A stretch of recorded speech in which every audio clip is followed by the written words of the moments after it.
नमस्कार दोस्तों, आप सभी का बहुत बहुत स्वागत है उमंग जिंदगी में।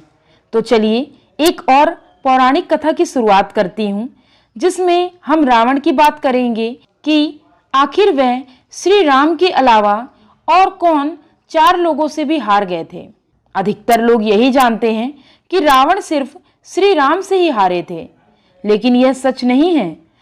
रावण श्री राम के अलावा शिवजी, राजा बलि, बाली और सहस्त्रबाहु से भी पराजित हो चुका था। आइए अब देखते हैं कि इन चारों से रावण कब और कैसे हारा था। एक बार रावण बाली से युद्ध करने के लिए पहुंच गया था। बाली उस समय पूजा कर रहा था। रावण बार बार बाली को ललकार रहा था, जिससे बाली की पूजा में बाधा उत्पन्न हो रही थी। जब रावण नहीं माना तो बाली ने उसे अपनी बाजू में दबाकर 4 समुद्रों की परिक्रमा की थी। बाली बहुत शक्तिशाली था और इतनी तेज गति से चलता था कि रोज सुबह सुबह ही चारों समुद्र की परिक्रमा कर लेता था। इस प्रकार परिक्रमा करने के बाद सूर्य को अर्घ्य अर्पित करता था। जब तक बाली ने परिक्रमा की और सूर्य को अर्घ्य अर्पित किया, तब तक रावण को अपने बाजू में दबाकर ही रखा। रावण ने बहुत प्रयास किया, लेकिन वह बाली की गिरफ्त से आजाद नहीं हो पाया। पूजा के बाद बाली ने रावण को छोड़ दिया था।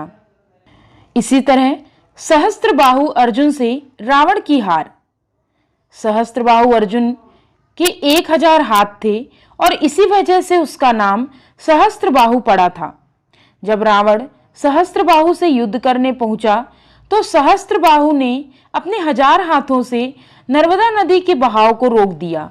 सहस्त्रबाहु ने नर्मदा का पानी इकट्ठा किया और पानी छोड़ दिया, जिससे रावण पूरी सेना के साथ ही नर्मदा में बह गया था।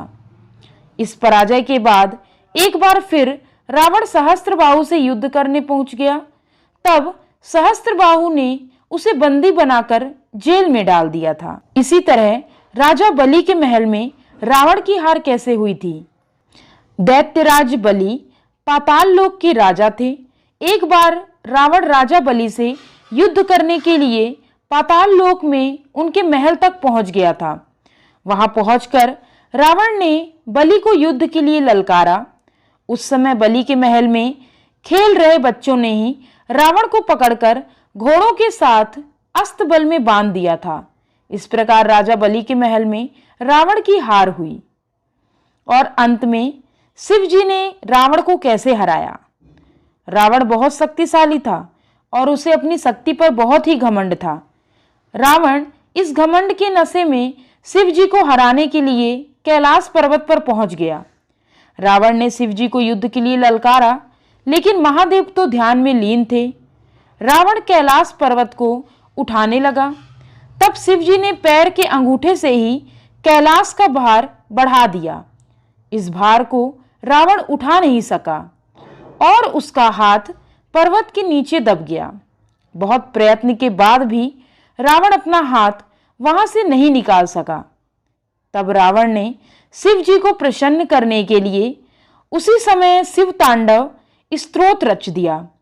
शिव जी इस स्तोत्र से बहुत प्रसन्न हो गए और उसने रावण को मुक्त कर दिया। मुक्त होने के पश्चात रावण ने शिव जी को अपना गुरु बना लिया। उम्मीद करती हूँ दोस्तों ये पौराणिक कथा भी आपको बेहद पसंद आई होगी। मिलती हूँ इसी तरह अगली कथा कहानी में। तब तक के लिए जय हिंद, वंदे मातरम।